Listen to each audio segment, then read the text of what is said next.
We use the Animal tab to tell Rumen8 about the cow that we're feeding. And we have to give it a value for all the parameters down the side of the tab here. Starting off with breed, you can only choose Holstein, Jersey or other. Don't get too worried about breed. It's only used for the mineral requirements of the cow, and they're relatively insensitive to breed, so it's not that important.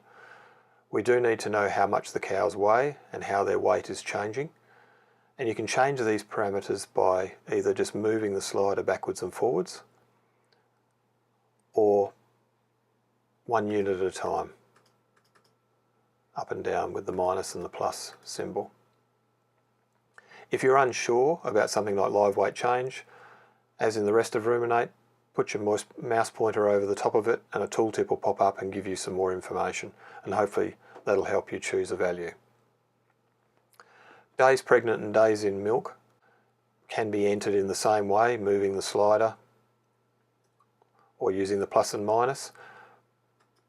But as an alternative, you can go into the calendar, click on the little calendar symbol there and actually set the date of mating, and let it calculate the number of days, or select the calving date, and again it'll calculate the days in milk from that calving date. The number of cows in the herd is only used to calculate down here the margin for the herd. So you can leave that as 1, or if you use that margin value, increase it to the size of the herd. Here we've got the milk parameters, and it's very important to get those right because they drive most of the energy requirements for the cow. Don't forget to include all the milk the cow produces. If you're using your tanker receipts or information from your processor, you have to add to that any milk that you've fed to calves or you've put down the drain, because the cow still had to use energy to produce that milk.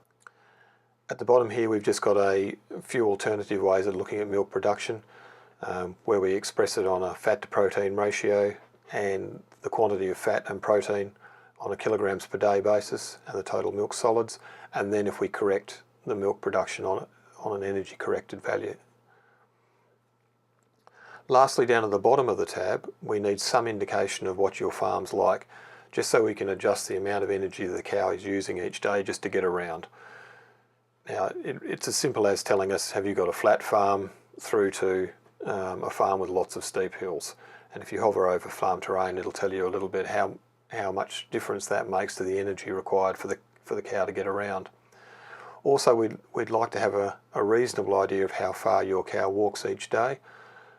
You can put the mouse pointer over there and Rumen8 will give you some pointers to choosing a reasonable value for your farm based on how far away the paddocks are from the dairy and whether the cow is being fed or it's out grazing.